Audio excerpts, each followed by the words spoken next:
Bonjour à tous. Merci beaucoup d'être présents sur la présentation d'aujourd'hui sur le Cap Nord et le soleil de minuit que nous allons offrir du 8 au 23 juillet 2022. Alors aujourd'hui avec vous, Hélène Morissette. Hélène, merci énormément d'être avec nous aujourd'hui pour présenter ce fabuleux circuit.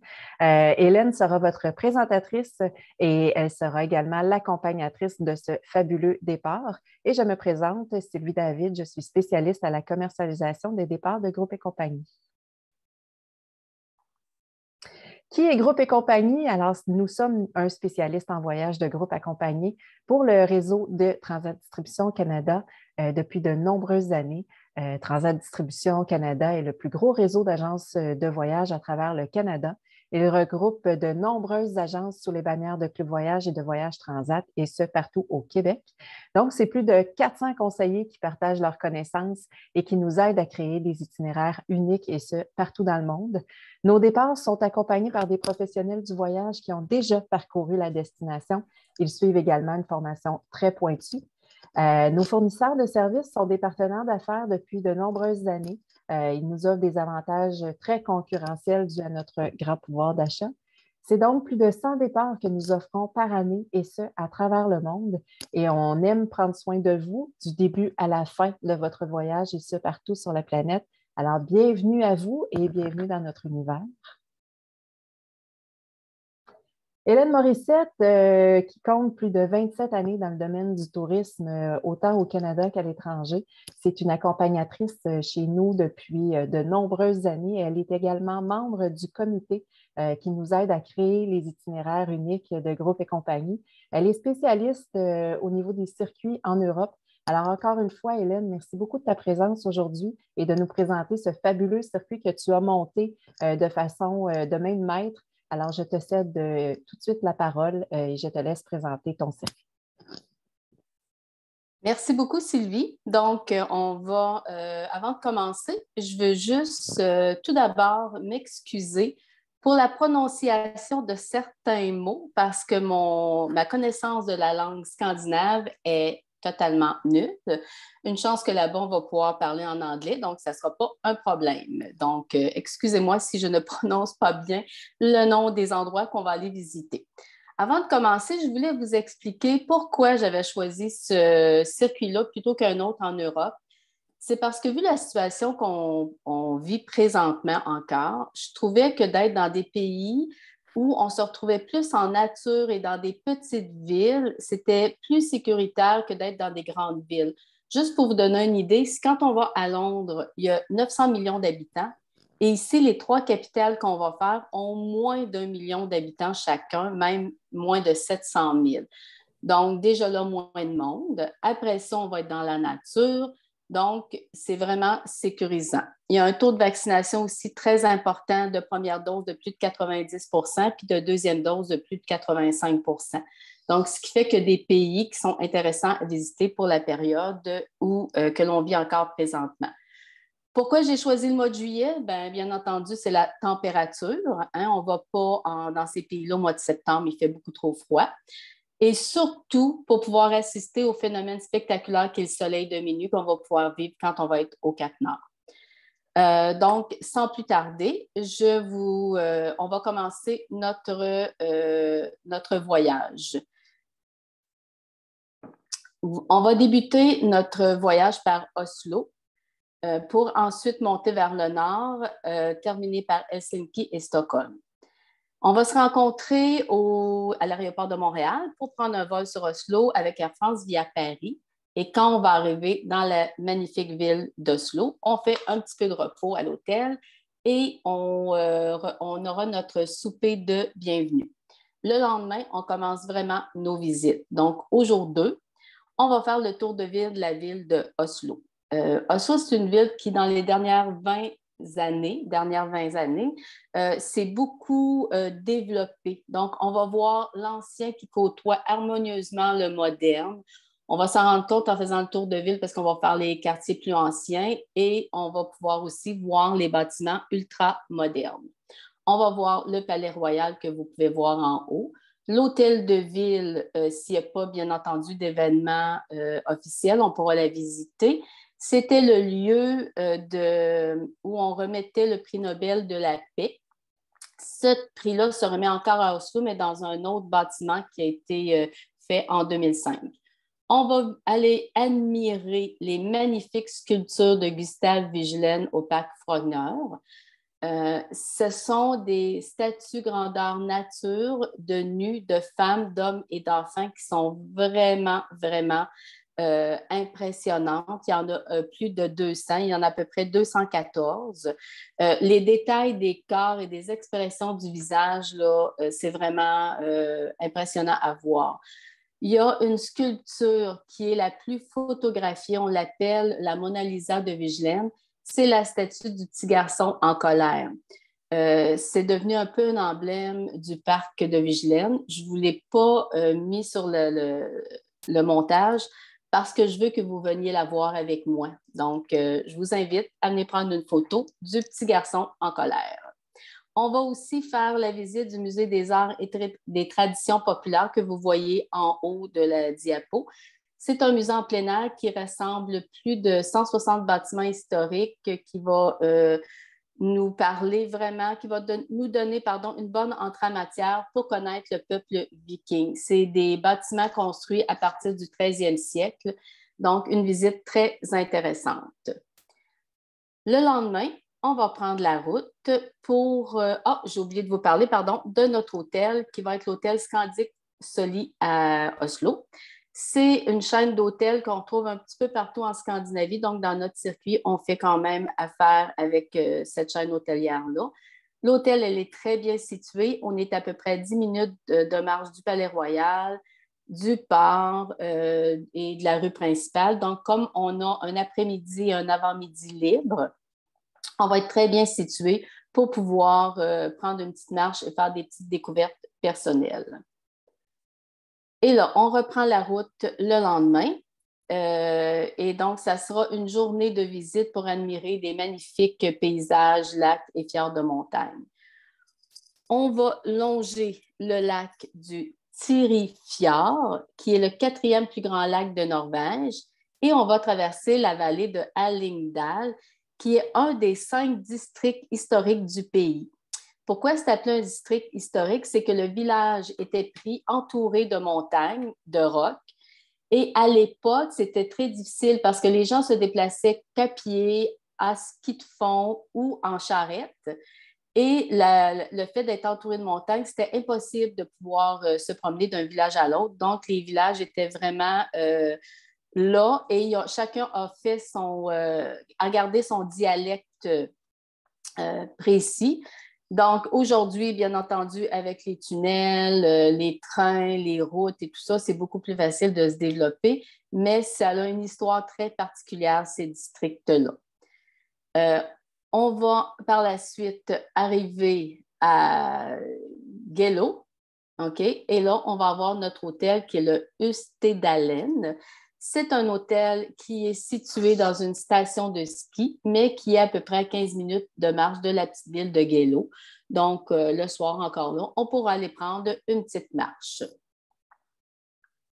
Le lendemain, nous allons arriver à Bergen. Avant, Bergen, c'est une jolie petite ville qui est l'ancienne capitale de la Norvège, qui est située sur le bord d'un fjord. C'est la 2e plus grande ville de Norvège. Elle est entourée de montagnes. Donc, le tour de ville nous fera voir le vieux quartier ici de Briggen avec ses maisons en bois qui sont sur les vieux quais. On va aller voir le marché de poissons et plusieurs autres quartiers super intéressants, donc son église en bois debout, entre autres. À notre hôtel à Bergen sera l'hôtel Zander. Encore là, un hôtel contemporain, très confortable et toujours bien situé. On va être à peu près à 15 minutes de marche du vieux quartier de Briggen. Le lendemain, on prend la route pour se retrouver dans la région des fjords les plus impressionnants de Norvège. En Norvège, il y a 5 fjords qui sont inscrits au patrimoine mondial de l'UNESCO. dont celui où on va faire une petite croisière de 2 heures sur le Sognafjord et qu'on appelle aussi le roi des fjords. Donc, ça va être une balade agréable où on va pouvoir admirer de magnifiques paysages. Par la suite, nous allons traverser le parc national de Jotunheimen, où là, vous allez tomber vraiment sur le charme de cette région montagneuse qui abonde de cascades, de glaciers, de lacs. Ça va être une journée vraiment le fun. Ça va être une journée où on ne va pas se presser, qu'on va prendre notre temps et qu'on va faire des pauses et qu'on va admirer des magnifiques paysages. Donc, une très, très, très belle journée. Cette nuit, on va loger à l'hôtel LV7R dans la région du Bas-Beauverdal.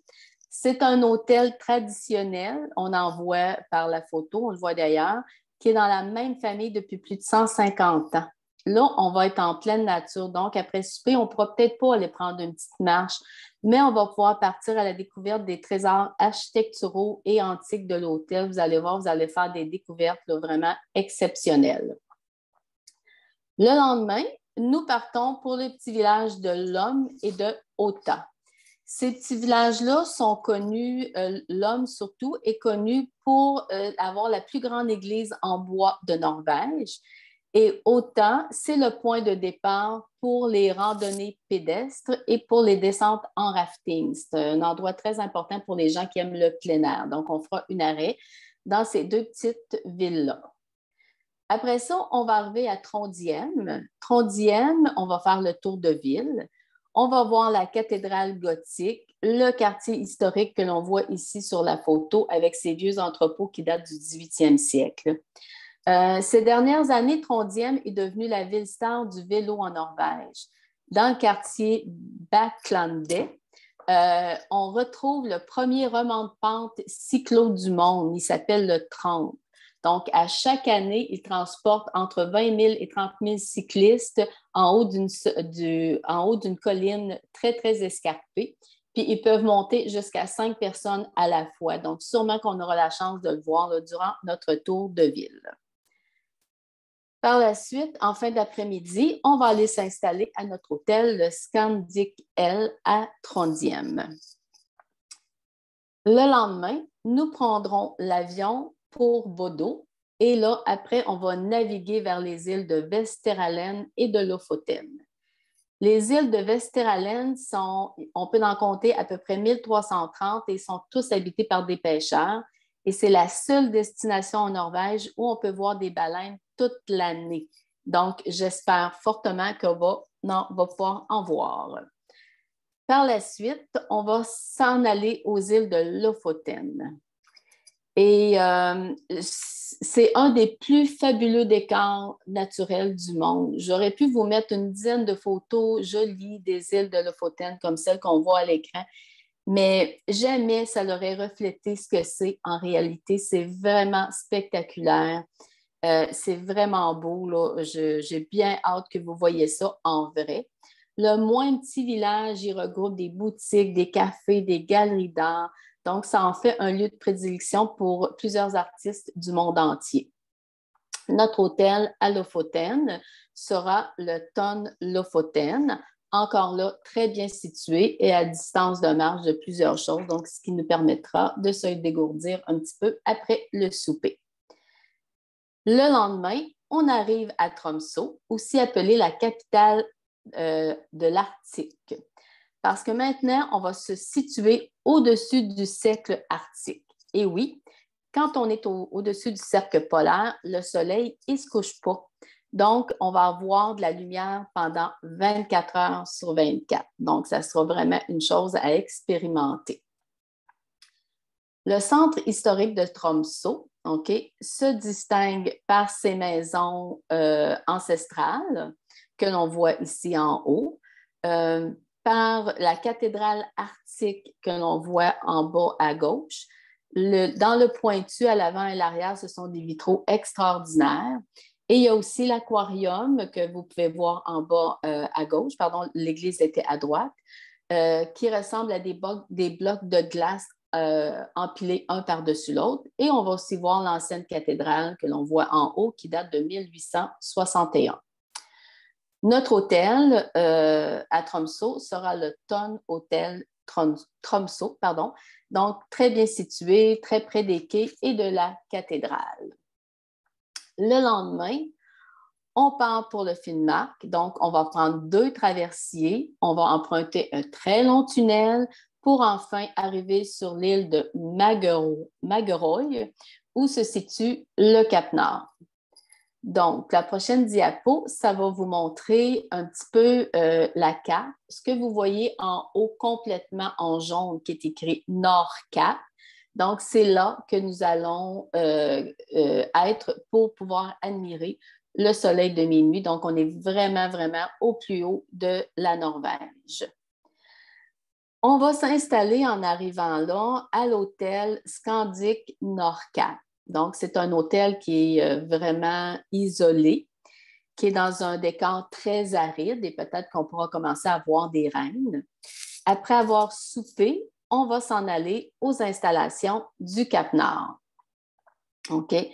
Donc, ce que vous voyez en haut, c'est ce à quoi ça ressemble quand on arrive. Et en bas, c'est un petit peu une maquette où on voit le rond qui est l'endroit où on peut admirer le soleil de minuit à l'intérieur, donc bien au chaud. Ce qui est tout vitré, c'est bien entendu un restaurant et un magasin souvenir. Après ça, ceux qui voudront pourront emprunter le tunnel pour sortir sur le bord de la falaise pour pouvoir admirer ce merveilleux phénomène. OK, donc le jour polaire, qui est aussi appelé le soleil de minuit, c'est une période de l'année où le soleil ne se couche pas. C'est un phénomène qu'on va commencer à voir à partir de Tromsø, mais qui a vraiment son apogée au Cap-Nord. On voit le soleil qui descend, descend, descend, descend, et quand il arrive au point où il doit disparaître, il recommence à monter, monter, monter, et là, le ciel devient d'une couleur dans les tons d'orange vraiment impressionnant. Ça sera sûrement des frissons garantis. Donc, ça va être une super, super de belle soirée. Par la suite, le lendemain, on va repartir du Nord-Cap. On va traverser dans la zone verte pour suivre le fjord de Porsanger pour après traverser en Laponie au Karasjok. Donc, et là, on va loger à ce moment-là, c'est-à-dire qu'avant d'arriver à l'hôtel, on va visiter le musée Sami. C'est un musée de Laponie qui va nous expliquer toutes les traditions de ce peuple de Laponie que l'on connaît très, très peu. Nous allons loger ce soir-là à l'hôtel Laplan Rekiolina, qui est en pleine nature. Mais là, on va se retrouver en Finlande. Donc, on va traverser, bien entendu, la Finlande pour être en Laponie finlandaise. Donc, et puis, tout le long de la route, on va sûrement voir plusieurs fermes là, de rennes. Donc, notre hôtel, le Laplan Rekiolina, on va être en pleine nature. Donc, ce soir-là, ça va être vraiment là, d'observer les étoiles. Et des étoiles, il n'y en aura pas beaucoup, effectivement, parce qu'il va faire assez clair, mais on va peut-être pouvoir voir nos premières reines. Le lendemain, on sera à l'aéroport de Rovaniemi pour prendre l'avion pour s'en aller à la capitale de la Finlande, qui est Helsinki. Lorsqu'on va arriver à Helsinki, on va faire un tour de ville qui va nous permettre de voir la place du Sénat que l'on voit à gauche. À droite, on voit l'église Tempeliokkib, qui est une église construite complètement dans le roc. Donc, c'est vraiment une construction moderne, impressionnante. Et nous allons aussi faire un arrêt au parc Sibelius pour voir l'impressionnant monument érigé à la mémoire de l'auteur du même nom.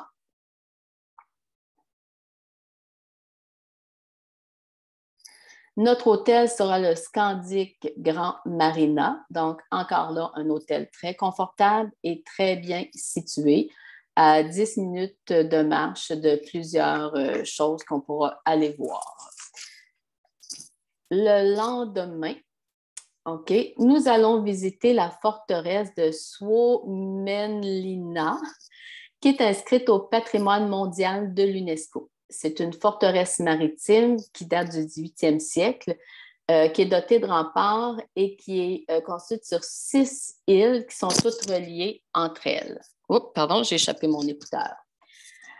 Donc, ça va être encore une visite super intéressante. On aura un petit peu de temps libre pour, à la fin de la soirée, s'embarquer sur un traversier qui va nous amener à Stockholm. Le traversier, c'est un très gros navire. Nous aurons tous des cabines intérieures pour 2 personnes avec salle de bain privée. S'il y en a parmi vous qui ont fait la traverse de la Sicile à Naples, c'est le même genre de navire. Donc, une petite nuit sur un bateau et le lendemain, on arrive dans la magnifique ville de Stockholm. Je vous avoue que j'ai peut-être un petit penchant pour cette merveilleuse ville. Nous allons faire un tour de ville qui va nous faire voir le Palais Royal, le Gamla Stan, qui est le vieux quartier. On va faire la visite de l'hôtel de ville avec sa fameuse salle d'art. C'est à cet endroit-là qu'à tous les ans a lieu le banquet qui suit la remise des prix Nobel. Après le dîner, on va aller visiter le musée Vasa que l'on voit en haut à gauche. Le musée conserve le seul navire presque entièrement intact du 17e siècle, jamais récupéré. C'est un navire de guerre qui s'appelle le Vasa, tout en bois, avec 64 canons. Et il a coulé dans le port de Stockholm lors de son voyage inaugural en 1628. Il était beaucoup trop lourd. Dans les années 80, ils ont réussi à le sortir de l'eau et là, ils ont construit le musée qui est devenu le musée le plus visité de Scandinavie.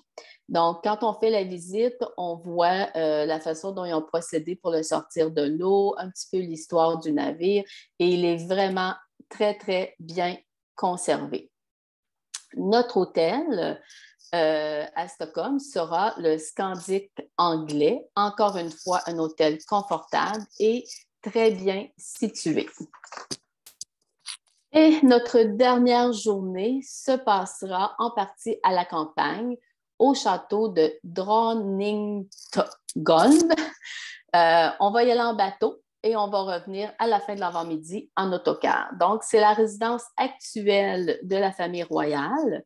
On va pouvoir visiter certaines parties importantes du bâtiment qui sont ouvertes au public et les jardins qui sont magnifiques. On va revenir à Stockholm pour le dîner. On aura un peu de temps libre pour avoir notre souper d'adieu dans le vieux Stockholm, c'est-à-dire dans le vieux quartier de la ville. Et le lendemain, bien, ça sera le retour à Montréal avec KLM via Amsterdam. Et là, notre voyage est terminé. Mais pour conclure, j'aimerais reprendre une phrase que je vous ai dit un peu plus tôt dans la présentation. Ce voyage-là, ça sera un voyage où on ne va pas se presser, on va prendre notre temps, on va faire des pauses, on va admirer des paysages et on va goûter à de la nourriture exceptionnelle. Donc, un voyage sans stress, vraiment super agréable. Et j'espère vous voir tous à l'aéroport de Montréal le 8 juillet. Merci. Wow, Hélène, mille merci pour cette présentation. Personnellement, tu m'as donné le goût de partir avec toi et je pense que tout le monde va se joindre à moi pour dire la même chose. C'est vraiment un voyage fabuleux. Encore une fois, merci pour la présentation. À tous, simplement vous rappeler que si vous avez des questions, si vous voulez réserver, communiquez directement avec votre conseiller en voyage, soit chez Club Voyage ou chez Voyage Transat. Ils vont se faire un plaisir de vous répondre. Et faites vite, c'est un groupe avec des places extrêmement limitées. Ce sont des petits groupes. Alors, si vous avez un intérêt, réserver rapidement, communiquer avec votre conseiller en voyage. C'est certain qu'ils vont s'occuper de vous et vont prendre soin de vos rêves de prochains voyages. Alors, encore une fois, mille merci, Hélène, pour cette belle présentation. Merci.